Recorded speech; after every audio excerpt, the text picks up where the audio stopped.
Selamat pagi. Sebelum kita mendengarkan pembacaan firman Tuhan pada pagi ini, marilah kita berdoa. Selamat pagi Allah Bapa dalam kerajaan surga. Terima kasih atas segala berkat yang telah Engkau berikan kepada kami. Sebentar lagi kami akan mendengarkan sebagian dari banyaknya firman. Kiranya Engkau memberkati apa yang kami dengarkan. Semoga apa yang kami dengarkan dapat kami terapkan dalam kehidupan kami. Amin. Pembacaan kita pada hari ini terambil dari Kitab Yohanes pasal 12 ayat 20 sampai dengan ayat yang ke-33. Yesus memberitakan kematiannya. Di antara mereka yang berangkat untuk beribadah pada hari raya itu, terdapat beberapa orang Yunani. Orang-orang itu pergi ke Filipus dan berasal dari Betsaida di Galilea, lalu berkata kepadanya, "Tuan, kami ingin bertemu dengan Yesus." Filipus pergi memberitahukannya kepada Andreas. Andreas dan Filipus menyampaikannya pula kepada Yesus. Tetapi Yesus menjawab mereka katanya, "Telah tiba saatnya Anak Manusia dimuliakan. Aku berkata kepadamu, sesungguhnya jikalau biji gandum tidak jatuh ke dalam tanah dan mati, ia tetap satu biji saja. Tetapi jika mati, ia akan menghasilkan banyak buah. Barang siapa mencintai nyawanya, ia akan kehilangan nyawanya. Tetapi barang siapa tidak mencintai nyawanya di dunia ini, ia akan memeliharanya untuk hidup yang kekal. Barang siapa melayani aku, ia harus mengikut aku. Dan di mana aku berada, di situ pun pelayanku akan berada. Barang siapa melayani aku, ia akan dihormati Bapa. Sekarang jiwaku terharu, dan apakah yang akan kukatakan? Bapa, selamatkanlah aku dari saat ini. Tidak, sebab untuk itulah aku datang ke dalam saat ini. Bapa, muliakanlah namamu." Maka terdengarlah suara dari surga, "Aku telah memuliakannya, dan aku akan memuliakannya lagi." Orang banyak yang berdiri di situ dan mendengarkannya berkata bahwa itu bunyi guntur. Ada pula yang berkata, "Seorang malaikat telah berbicara dengan dia." Jawab Yesus, "Suara itu telah terdengar bukan oleh karena aku, melainkan oleh karena kamu." Sekarang berlangsung penghakiman atas dunia ini. Sekarang juga penguasa dunia ini akan dilempar keluar. Dan apabila aku ditinggikan dari bumi, aku akan menarik semua orang datang kepadaku. Ini dikatakannya untuk menyatakan bagaimana cara ia akan mati. Amin.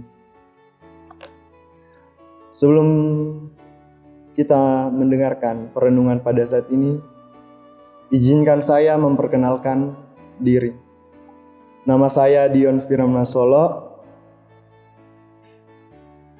Fakultas Teologi UKSW dari Sinode Gereja Toraja. Saya sangat berterima kasih kepada Bapak Pendeta dan sidang jemaat yang telah menerima saya untuk berkhotbah di sini, untuk menyapa Bapak Ibu Saudara-saudari melalui khotbah ini.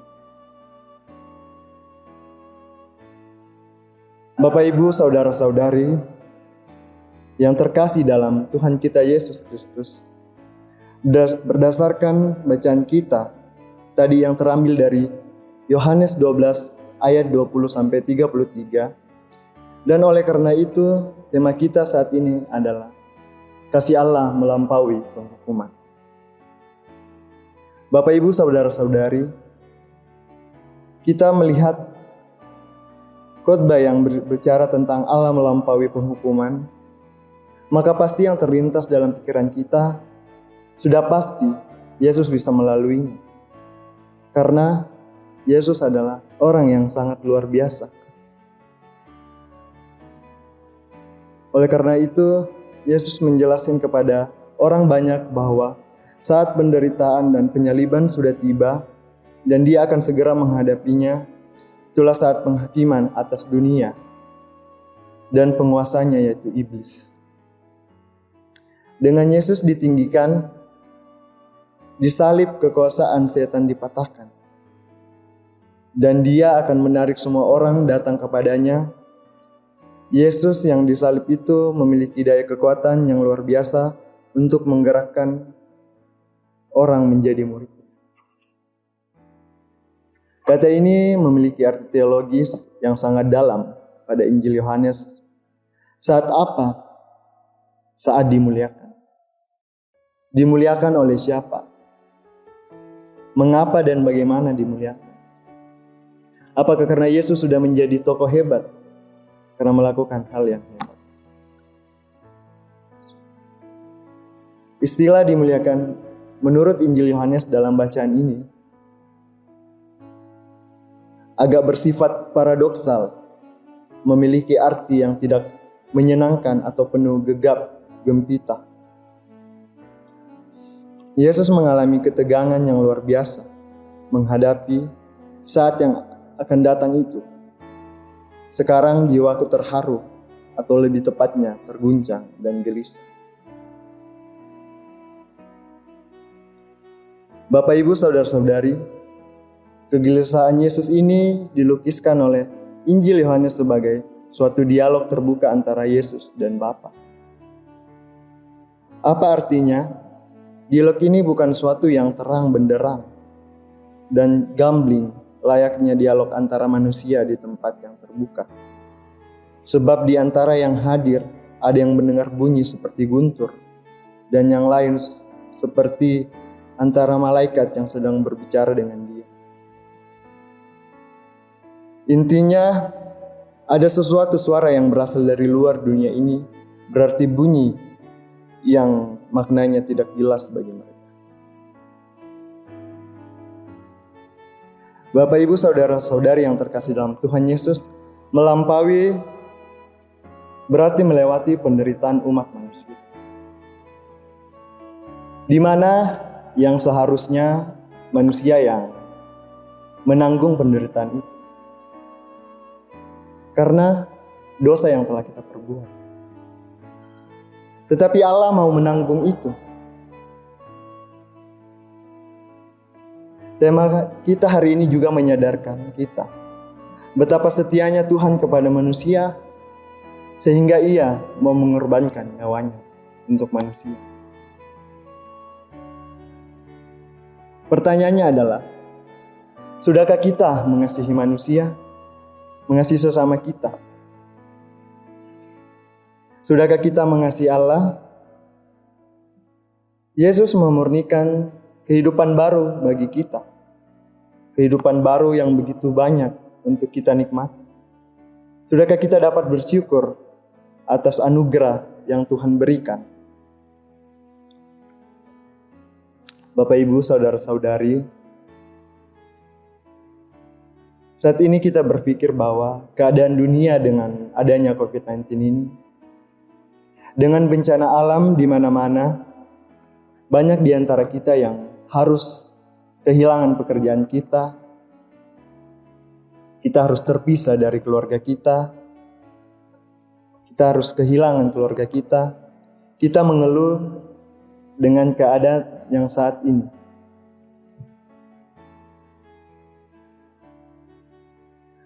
Walau kita mengalami keterguncangan, kita harus tetap meminta pertolongan kepada Yesus agar kita diberikan kekuatan menghadapinya. Apapun yang sedang kita alami, percayalah bahwa Yesus akan selalu bersama-sama dengan kita. Terkadang juga kita harus berpikir, Ketika kita menghadapi sebuah permasalahan yang sangat besar, seakan-akan kita tidak bisa melaluinya. Kita merasa cobaan ini terlalu berat. Tetapi percayalah, Tuhan tidak pernah memberikan cobaan yang besar di atas kemampuan manusia. Tuhan sangat menyayangi kita. Secara tidak langsung, Tuhan memberikan cobaan itu kepada kita untuk menguji kesetiaan kita.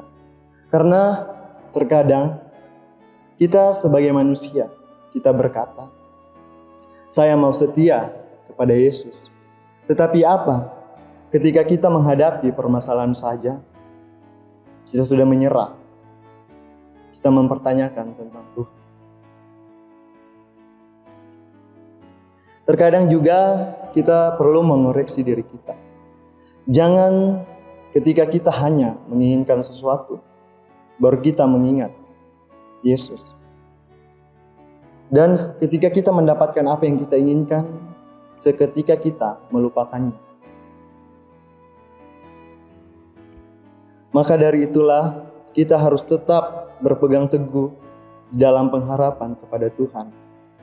Dan percaya akan kebaikannya, bahwa Tuhan selalu ada bersama-sama dengan kita sampai kapanpun itu. Jadi kita sebagai manusia yang percaya harus tetap berpegang teguh kepada Tuhan. Berbahagialah kita yang mendengarkan firman Tuhan, terlebih yang mempraktekannya dalam kehidupan kita. Amin.